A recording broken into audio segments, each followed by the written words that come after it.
Indresh Kumar Sahu YouTube channel को subscribe और bell icon को प्रेस करना ना भूलें। नमस्कार साथियों, मैं इंद्रेश कुमार अपने यूट्यूब चैनल इंद्रेश कुमार साहू में आप सभी का हार्दिक स्वागत करता हूं। आज हम पढ़ेंगे अध्याय 5 डीएलएड सेकेंड सेम का मैथ का अध्याय 5 है।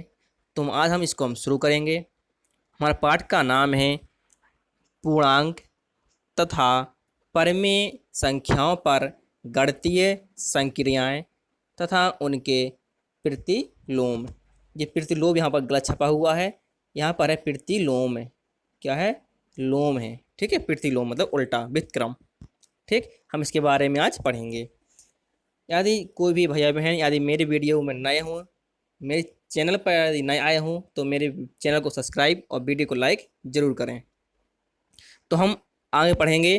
अब इसका मतलब क्या है, तो इसका हम मतलब इनका अर्थ हम को समझाएंगे। तो आप अच्छे से ध्यान लगा कर समझना है और वीडियो को अंत तक ज़रूर देखें, जिससे कि आपको हर टॉपिक आपका क्लियर होता चले। ठीक है, आपका हर टॉपिक वो एकदम क्लियर होता चले, इसलिए आप लोग वीडियो को अंत तक ज़रूर देखें।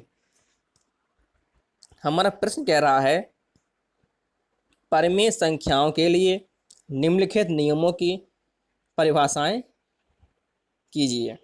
ठीक है, परिभाषाएं लिखना हमें इसकी नंबर 1 दिया गया है समवर्ग प्रगुण, दूसरा दिया है वितरण प्रगुण, तीसरा दिया है योगात्मक एवं गुणात्मक प्रतिलोम, चौथा दिया है योगात्मक तथा गुणात्मक तत्समक।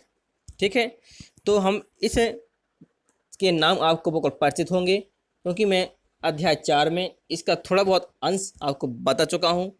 तो हम इसको भी शुरुआत का यहाँ से करेंगे, हम अच्छे से बिल्कुल समझाएंगे आपका, जिससे ये हर एक टॉपिक आपका बिल्कुल क्लियर होता चले और आप अच्छे से भी मन लगा के पढ़ते रहिए।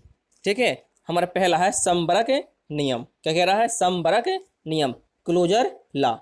क्लोजर लॉ मैंने आपको इसमें बताया था कि जब हम दो यदि पूर्ण संख्याएं लेते हैं तो उसका योग या अंतर या गुणा कोई भी यदि संक्रिया है तो हमें पूर्ण संख्या ही प्राप्त होनी चाहिए। ठीक है, जी हमारा था क्लोजर लॉ। तो इसमें दिया गया धन पूर्णांक। ठीक है, यहाँ पर ना धन पूर्णांक लिया गया है, कोई भी आप ले सकते हो। तो दो धन पूर्णांकों का योगफल सदैव धन पूर्णांक होता है। ठीक है, यदि हम यहाँ पर क्या कहते, पूर्णांक कह देते कि पूर्ण संख्या कहते, तो क्या लिखते हम? दो पूर्णांक लिखते, दो पूर्ण संख्याओं का योगफल सदैव पूर्ण संख्या होता है। ठीक है, यहाँ पर हमें धन पूर्णांक बताया गया है। धन पूर्णांक का मतलब है कि सभी पॉजिटिव नंबर।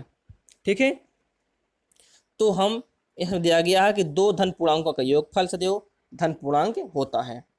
तो हमारा 20 भी धन पूर्णांक है और 15 भी धन पूर्णांक है, दोनों को जोड़ा तो 35 हुआ, जो कि एक धन पूर्णांक है। ठीक है, धन पूर्णांक मतलब होता है कि पॉजिटिव नंबर। तो हमारा 20 भी हमारा पॉजिटिव है और 15 भी पॉजिटिव है। ठीक है, और 35 जो हमारा योगफल आया ये भी हमारा क्या है? पॉजिटिव है। इसलिए हम यहाँ कह सकते हैं कि ये हमारा समवर्ग नियम का पालन कर रहा है। ठीक है, अब हम चलेंगे क्रम विनिमय नियम पर। ठीक है, तो क्रम विनिमय नियम क्या कहता है? क्रम विनिमय मतलब होता है कॉम्यूटेटिव लॉ। ठीक है, कॉम्यूटेटिव लॉ। तो इसमें कह रहा है कि दो धन पूर्णांकों को किसी क्रम में जोड़ा जाए तो योगफल में कोई अंतर नहीं आता है, यदि ए और बी कोई धन पूर्णांक हो। मैंने आपको बताया था कि क्रम विनिमय क्या है। क्रम विनिमय का मतलब होता है कि स्थान परिवर्तित करना। यदि हम स्थान परिवर्तित करने से हमारा मान बराबर आते हैं तो हम कह सकते हैं कि हमारा जो संख्याएं जो दी गई हैं वो हमारी क्रम विनिमय नियम का पालन कर रही हैं। इसमें एग्जाम्पल के माध्यम से समझाया गया है कि ए प्लस बी को जोड़ें।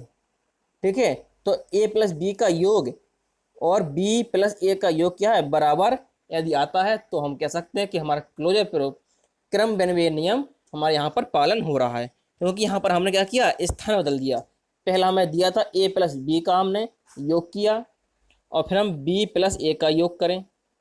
ठीक है, हमने क्या किया? स्थान बदल दिया। पहले ए लिखा था, फिर हमने यहाँ पर बी लिख दिया, बी के स्थान पर ए लिख दिया। हमने ओनली स्थान बदला है, तो इसका भी मान हमें क्या आना चाहिए? बराबर आना चाहिए। यदि इनके मान हमें बराबर आते हैं तो हम कह सकते हैं कि हमारे क्रम विनिमय नियम का पालन कर रहा है। ठीक है, अब चलेंगे हम सैचर नियम पर, एसोसिएटिव लॉ। क्या है, एसोसिएटिव लॉ। इसमें क्या होता है, यदि तीन पूर्णांक जैसे 3 और 5 के योग को 8 जोड़ने पर वही योगफल प्राप्त होगा जो 5 और 8 के योग में 3 को जोड़ने पर होगा। ठीक है, तो हमारे यहाँ पर कहने का मतलब ये कह रहा है कि यदि हम तीन संख्याएं लें ए बी सी, ठीक है, तो ए बी सी हम किस प्रकार से लेंगे। यदि हम यहाँ पर आपको एग्जाम्पल के माध्यम से समझा रहे हैं कि हमने लिया ए प्लस बी प्लस सी, मतलब पहले हमने बी प्लस सी में क्या किया, कोष्ठ को बंद कर दिया। ठीक है, पहले हमने क्या किया, बी प्लस सी को कोष्ठ में बंद किया और इसको हम हल करेंगे। ठीक है, जो हमें मान दिए गए होंगे, और फिर हम क्या करेंगे, ए प्लस बी को एक कोष्ठक में बंद करेंगे और प्लस में सी को अलग कर देंगे। इसका मतलब ये हुआ कि पहले हम ए प्लस बी को जोड़ेंगे, जो इसका योगफल आएगा ए प्लस बी का जो भी योगफल आए फिर उसमें हम सी जोड़ेंगे। तो हमारे दोनों मान क्या आना चाहिए, बराबर आना चाहिए। तो हम कह सकते हैं कि ये हमारा सेचर नियम का पालन कर रहा है। जैसे जी एग्जाम्पल में समझाया है, पहले देखो नीचे लिखा हुआ है ए प्लस बी प्लस सी, और ए प्लस बी में कोष्ठक लगा है, फिर प्लस सी लिखा है। ठीक है, पहले हमें बी प्लस सी में कोष्ठ लगा है, फिर ए प्लस बी में कोष्ठ लगा है। ठीक है, तो हमारा क्या होगा, ये दोनों मान बराबर आते हैं, तो हम कह सकते हैं कि हमारे सेचर नियम का पालन कर रहा है। जैसे कि यहाँ पर एग्जाम्पल के माध्यम से आपको समझाया गया है कि 3 प्लस 5 पहले कोष्ठ में बंद है, फिर 8 अलग है, फिर बराबर लगा है 3 प्लस 5 प्लस 8, 5 प्लस 8 डिफरेंट जी कोष्ठ के अंदर है। ठीक है, तो उसने क्या किया, पहले 5 प्लस 3 प्लस 5 को जोड़ा तो 8 आया, और प्लस 8 ज्यों का त्यों लिख दिया। ठीक है, फिर बराबर लगाया, 3 ज्यों का त्यों लिखा, फिर 8 और 5 को जोड़ा तो 13 आया। ठीक है, तो 8 8 16 हो गया और 13 3 16 हो गया, तो दोनों मान क्या आ गए, बराबर आ गए। तो हम यहाँ पर कह सकते हैं कि ये हमारा सेचर नियम का पालन कर रहा है। ठीक है, अब हम चलेंगे अगले टॉपिक पर। हमारा अगला टॉपिक क्या है, ये कह रहा है कि धन पूर्णांकों का गुणन, मल्टीपल और पॉजिटिव इंटीजर। ठीक है, यदि ए और बी अवयव है एन का, एन क्या है हमारा, एन हमारा नेचुरल नंबर, प्राकृतिक संख्या।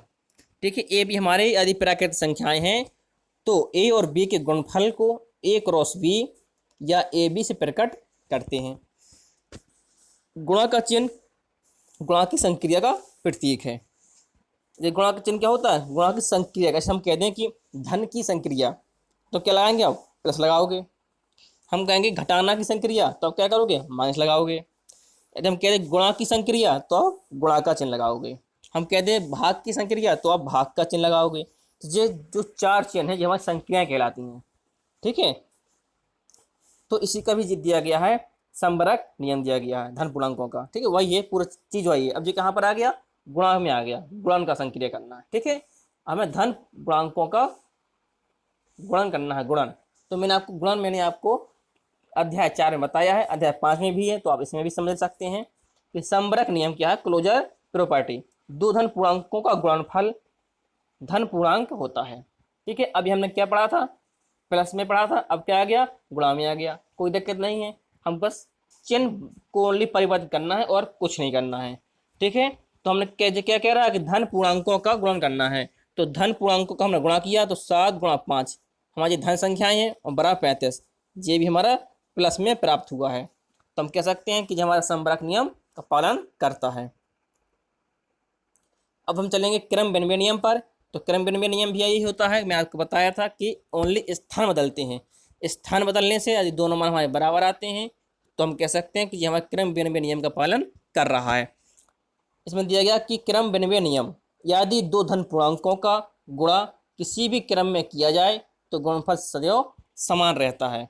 यदि हम मतलब कहने का मतलब ये है, यदि हम ए गुणा बी करें या बी गुणा ए करें तो दोनों स्थितियों में हमारे मान क्या आने चाहिए, बराबर आने चाहिए। ठीक है, यदि हमारे मान बराबर आते हैं तो हम कह सकते हैं कि हमारा जो क्रम विनिमय नियम का पालन हो रहा है। ठीक है, यदि हमारे स्टूडेंटों को यदि हमारी वीडियो पसंद आती है तो हमारी वीडियो को लाइक और चैनल को सब्सक्राइब जरूर करें और अपने दोस्तों में भी शेयर करें और वीडियो को अंत तक जरूर देखते रहें, जिससे कि आपको हर एक, मैंने आपको शुरू में बताया था कि हर एक टॉपिक आपका यहाँ पर क्लियर होगा, तो आप अच्छे से पेपर में कर सकते हैं। अब हमें दिया गया है गुणन का सेचर नियम। ठीक है, अब गुणांक सहचर नियम में क्या है, हमने आपको पहले बताया था कि पहले ए गुणा बी करेंगे, मतलब एक कोष्ठ में पहले गुणा सी को अलग कर देंगे, फिर बराबर लगाएंगे, फिर ए गुणा बी गुणा सी, मतलब फिर बी गुणा सी को एक कोष्ठ के अंदर रखेंगे। ठीक है, तो एक कोष्ठ में लगाना कि पहले आगे के दो पद में कोष्ठक, बाद में पीछे के दो पद में कोष्ठक। इनका मान यदि हम ज्ञात करते हैं, यदि दोनों मान बराबर आते हैं तो हम कह सकते हैं कि ये हमारा सहचर नियम का पालन कर रहा है। ठीक है, अब दिया गया है कि गुणन संक्रिया पर योग का वितरण या बंटन नियम, डिस्ट्रीब्यूशन लॉ और मल्टीप्लिकेशन ओवर एडिशन। ठीक है, इसमें क्या कह दिया है इसने कि यदि ए बी सी तीन धन पूर्णांक हों तो हमारा करना है वितरण नियम का पालन करना है। तो वितरण नियम हमारे दो प्रकार के होते हैं, एक होता है लेफ्ट वितरण नियम, एक होता है राइट डिस्ट्रीब्यूशन लॉ।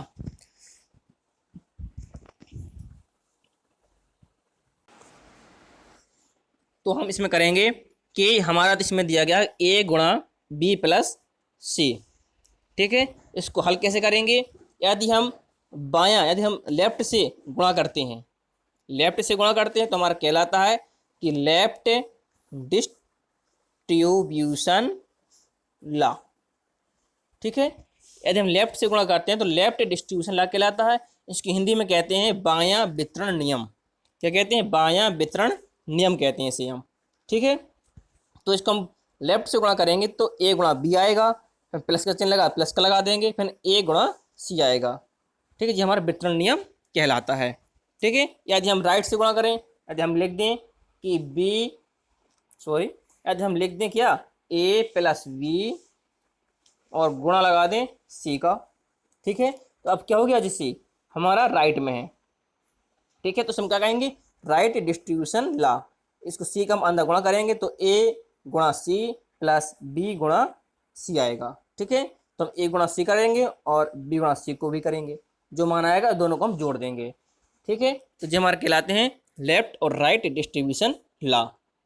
तो मैं आशा करता हूँ कि आपको वितरण नियम आपको समझ में आया होगा। अब हम आगे चलते हैं।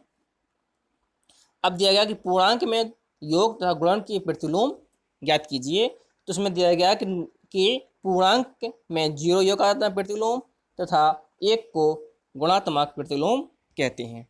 नहीं, इसका उल्टा जस्ट उल्टा होता है। अब आगे परिभाषा से समझिए कि इसमें दिया गया कि योगात्मक प्रतिलोम।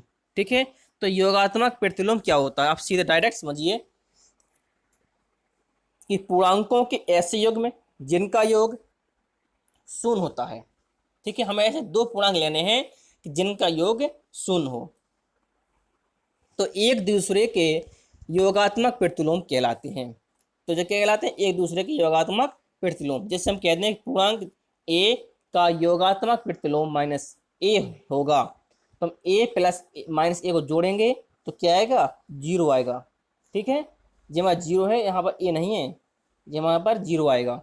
ठीक है, तो हम इसको कोई सवाल पूछ दे कोई कि यदि पेपर में सवाल आ जाए कि योगात्मक प्रतिलोम ज्ञात कीजिए, किसका, हम कह दें कि 5/4 का योगात्मक प्रतिलोम ज्ञात कीजिए, तो आप क्या करोगे, योगात्मक प्रतिलोम में ओनली चिन्ह परिवर्तित होता है तो हम लिख देंगे -5/4। क्यों, क्योंकि अभी 5 का है, प्लस का है, हम लिख देंगे माइनस का, तो हमारा आंसर हो जाएगा। ठीक है, योगात्मक प्रतिलोम में ओनली चिन्ह परिवर्तित होता है। यदि हम कह दें कि -9 का योगात्मक प्रतिलोम ज्ञात कीजिए, तो -9 का योगात्मक प्रतिलोम प्लस का 9 होगा। ठीक है, यदि हम कह दें कि -1 का योगात्मक प्रतिलोम क्या होगा, तो -1 का योगात्मक प्रतिलोम ओनली +1 होगा।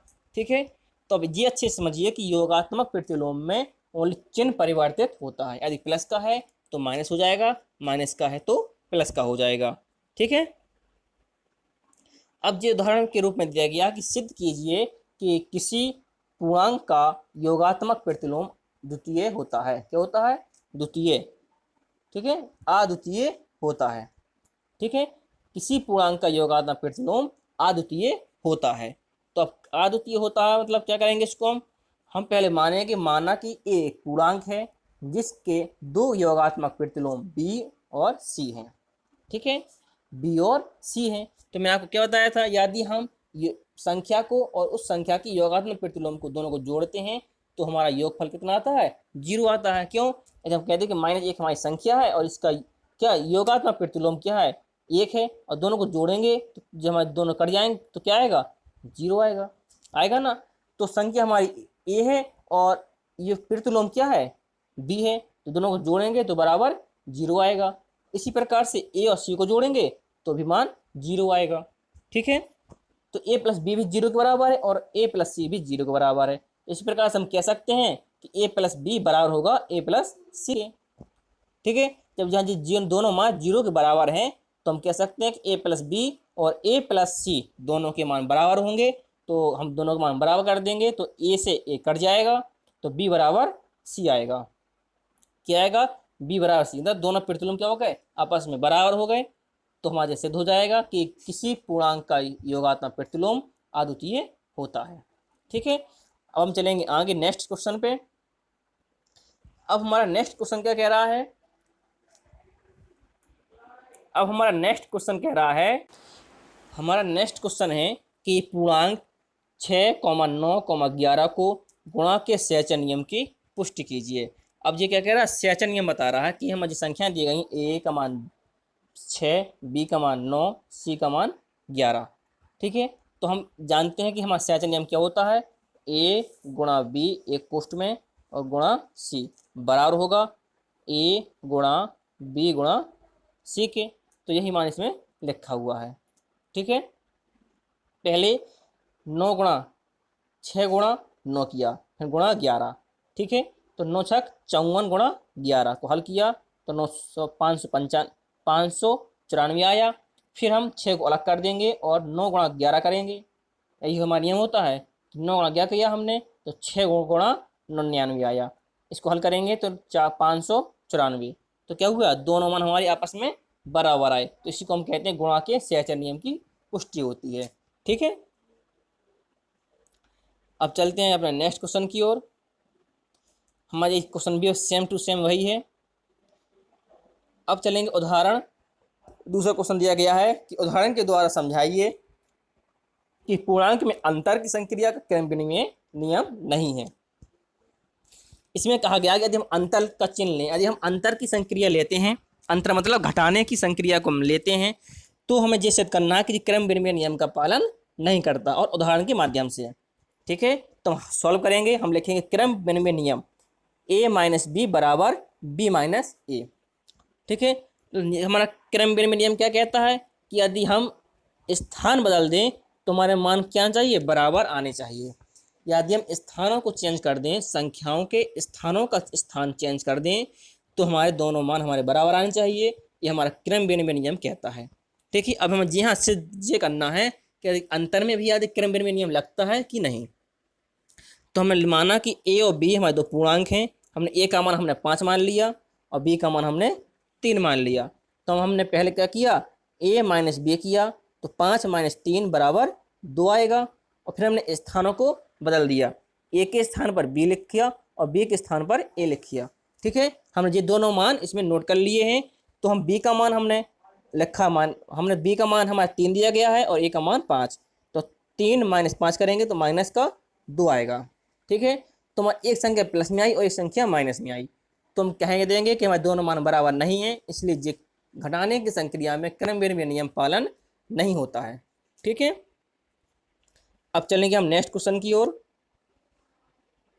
अब हमारा नेक्स्ट क्वेश्चन क्या कह रहा है, अब हमारा दिया गया कि वितरण नियम के मान ज्ञात कीजिए। ठीक है, अब हमें वितरण नियम से हमें क्या करना है, इन दोनों संख्याओं के मान हमें ज्ञात करना है।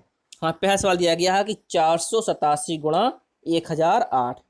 ठीक है, हमें वितरण नियम यहाँ पर लगाना है, हमें डायरेक्ट गुणा नहीं करना है।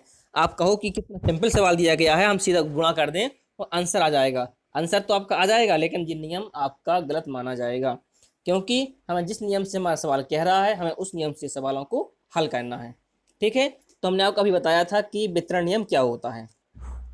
हम पहले क्या करेंगे, किसी एक संख्या को हम 2 भागों में बांट लेंगे। हम यहाँ पर दो संख्याएं दी गई हैं, एक दिया है 487 गुणा, दूसरी दी गई 1008। ठीक है, हम ऐसे संख्या को दो भागों में बांटना है कि जिससे हमारा गुणा सिंपल हो, ज़्यादा कठिन गुणा ना हो पाए। ठीक है, तो हम क्या करेंगे, 487 गुणा 1000 प्लस 8 कर देंगे, तो हमारे ये यहाँ पर सिंपल गुणा मतलब हो जाएगा। अब देख क्या है, 487 हमारे कहाँ दिया गया है, अब लेफ्ट में दिया गया है। क्यों? क्योंकि हमारे यहाँ पर कोष्ठ में अंदर बंद है। ठीक है, तो लेफ्ट से गुणा है तो हम लिखेंगे लेफ्ट डिस्ट्रीब्यूशन ला, क्योंकि हम लेफ्ट से गुणा कर रहे हैं। ठीक है, 287 में लेफ्ट में है तो हम लेफ्ट से गुणा करेंगे, तो हमारा कहलाएगा लेफ्ट डिस्ट्रीब्यूशन ला। हिंदी में कहेंगे बायां वितरण नियम। ठीक है, हमने गुणा किया तो आप सभी लोग गुणा करना जानते हैं, तो हम 487 गुणा 1000 में करेंगे, तो 487 गुणा 1000, प्लस का चिन्ह लगा तो प्लस का चिन्ह लगा दिया, 487 गुणा 8, तो 487 गुणा 8। अब हम 487 गुणा 1000 करेंगे तो आएगा 4,87,000 प्लस, और 487 गुणा 8 करेंगे तो 3,896 आएगा। दोनों को जोड़ेंगे तो 4,90,896 हमारा आंसर कहलाएगा। ठीक है, तो ये तो हमारा वितरण नियम के आधारित सवाल। ठीक है, अब दूसरा दिया गया है, 998 गुणा 436। इसको भी हमें किसी एक संख्या को दो भागों में बांटना है, तो हम क्या करेंगे, हम जानते हैं कि 998 दिया गया है कि जो कि 1000 के करीब है, तो हम क्या कर देंगे, 1000 माइनस 2 किया हमने, बराबर 436 जो का त्यों लिखेंगे। अब क्या कर रहे हैं, हम राइट से गुणा कर रहे हैं ना, राइट से गुणा, तो हमारा होगा राइट डिस्ट्रीब्यूशन ला, दायां वितरण नियम। ठीक है, तो हम 436 को गुणा 1000 में करेंगे, तो 436 गुणा 1000 गुणा 436, माइनस चिन्ह लगा तो माइनस लगा दिया, 2 गुणा 436 गुणा करेंगे, घटा देंगे तो हमारा आंसर आ जाएगा। ठीक है, तो ये तो थे हमारे वितरण नियम के आधारित दो सवाल। तो मैं आशा करता हूँ कि आप सभी को ये वितरण नियम आपको समझ में आए होंगे। ये बहुत सिंपल है, ज़्यादा कठिन नहीं है। यदि हम राइट से गुणा करते हैं तो राइट डिस्ट्रीब्यूशन ला, और लेफ्ट से गुणा करते हैं तो लेफ्ट डिस्ट्रीब्यूशन ला कहलाएगा। ठीक है, यदि किसी भी भाई बहन को यदि ये वितरण नियम समझ में नहीं आया हो तो वो मेरे कमेंट बॉक्स में कमेंट करके हमें बता सकता है, मैं कोशिश करूँगा कि आपको समझाने की। ठीक है, इसी प्रकार के क्रम में हम आगे बढ़ेंगे। अब हमारा आगे सवाल दिया गया है कि 2 + 5 एक कोष्ठ में, फिर +7 अलग दिया गया है, बराबर खाली स्थान +5 + 7 एक कोष्ठ में। ठीक है, तो मैं रिक्त स्थान में पूर्ति कीजिए। आप देख सकते हैं कि यहाँ a + b एक कोष्ठ में, +c को अलग किया, बराबर a को यहाँ पर अलग कर दिया, +b + c। तो हमारा जो सेचन नियम बन रहा है यहाँ पर। ठीक है, क्या बन रहा है, सेचन नियम बिल्कुल बन रहा है। आप लोग देख सकते हैं, मिला सकते हैं कि a का मान 2 है, b का मान 5 है, c का मान 7 है, बराबर a का मान यहाँ पर खाली दिया गया है, b का मान 5 है, c का मान 7 है। तो यहाँ से हम देख सकते हैं कि a का मान क्या है, 2 है। हम इससे तुलना कर सकते हैं कि a का मान क्या है, 2 है। तो a का मान हमारे यहाँ पर दिया गया है, a का मान क्या होना चाहिए, अब 2 होना चाहिए। तो खाली स्थान के स्थान पर क्या आएगा, 2 आएगा। ठीक है, क्यों, हम इसके 2 की तुलना कर लेंगे 2 से, क्योंकि a का मान 2 है, b का मान 5 है, c का मान 7 है। इसी प्रकार से हमारा लिखना है, तो एक स्थान में क्या आएगा, 2, तो 2 हमारे खाली स्थान में भर जाएगा। ठीक है, अब चलेंगे हम नेक्स्ट क्वेश्चन की ओर। अब हमारा नेक्स्ट क्वेश्चन क्या कह रहा है, नेक्स्ट क्वेश्चन कह रहा है कि गुणात्मक प्रतिलोम क्या है। ठीक है, अभी मैंने आपको पढ़ाया था योगात्मक प्रतिलोम, कि योगात्मक प्रतिलोम में संख्याओं के चिन्ह बदलते थे। यदि प्लस में दिया है तो माइनस में हो जाएगा, माइनस दिया है तो प्लस में हो जाएगा। अब गुणात्मक में क्या होगा, किसी भी परिमेय संख्या का गुणात्मक प्रतिलोम उस संख्या का व्युत्क्रम होता है। ठीक है, यदि हम गुणात्मक प्रतिलोम निकालते हैं तो उस संख्या का क्या होगा, व्युत्क्रम, मतलब उल्टा होगा। यदि हमारा a दिया गया है तो a का हमारा व्युत्क्रम होगा 1/a। इसमें हमारे चिन्ह नहीं परिवर्तित होते हैं, ओनली संख्या का व्युत्क्रम हो जाता है। ठीक है, तो आप एग्जाम्पल के माध्यम से समझ सकते हैं कि 5/4 का गुणात्मक प्रतिलोम होगा। तो 4/5 का गुणात्मक प्रतिलोम हमने आपको बताया था कि व्युत्क्रम होता है उसका उल्टा, तो क्या हो जाएगा, 4/5 हो जाएगा। ठीक है, तो ये हमारा आंसर हो जाएगा। इसमें चिन्ह नहीं बदलता है। जैसे ये दिया गया है नेक्स्ट सवाल कि माइनस का 9/8 क्या दिया है, माइनस का 9/8 का गुणात्मक प्रतिलोम होगा। क्या करना है, गुणात्मक प्रतिलोम ज्ञात करना है। तो मैंने आपको बताया कि गुणात्मक प्रतिलोम में ओनली संख्या परिवर्तित होती है, मतलब संख्या पलट जाती है, चिन्ह में कोई परिवर्तन नहीं होता है। तो अभी दिया गया हमारा माइनस का 9/8, हमारा व्युत्क्रम हो जाएगा 8/-9। ठीक है, देखो हमने यहाँ पर चिन्ह परिवर्तित नहीं किया, चिन्ह हमारा 9 के साथ था माइनस, तो 9 के साथ है, लेकिन संख्या पलट दी हमने, क्या कि संख्या को हमने पलट दिया। तो 8/-9 हमारा इसका आंसर होगा। गुणात्मक प्रतिलोम में संख्या पलट जाती है, उसका व्युत्क्रम हो जाता है, और योगात्मक प्रतिलोम में चिन्ह बदलता है। जैसे दिया गया कि -8, मैंने आपको नीचे आपको एक बार और समझा दिया है कि योगात्मक प्रतिलोम क्या है। गुणात्मक और योगात्मक आप इकट्ठा समझ लेंगे, यदि आप इकट्ठा समझ लेते हैं तो आपको कन्फ्यूजन नहीं होगी। ठीक है, तो -8 का योगात्मक प्रतिलोम क्या होगा, 8 होगा। ठीक है, अब तो आप अच्छे से समझ गए होंगे कि गुणात्मक प्रतिलोम में क्या होता है, संख्या का व्युत्क्रम होता है, और योगात्मक प्रतिलोम में चिन्ह का परिवर्तन होता है। चिन्ह यदि माइनस में है तो प्लस में हो जाएगा, प्लस में है तो माइनस में हो जाएगा। तो ये तो हमारा अध्याय 5 डीएलएड सेकंड सेम का यहाँ पर हमारा समाप्त हुआ। मैं आशा करता हूँ कि आपको हमारी वीडियो समझ में आई होगी। यदि आप सभी को हमारी वीडियो समझ में आती है तो हमारी वीडियो को लाइक और चैनल को सब्सक्राइब जरूर करें, और अपने दोस्तों में ज़रूर शेयर करें। हमारी मुलाकात अगली वीडियो में फिर होगी, तब तक के लिए नमस्कार। आप पढ़ते रहिए, आगे बढ़ते रहिए। धन्यवाद।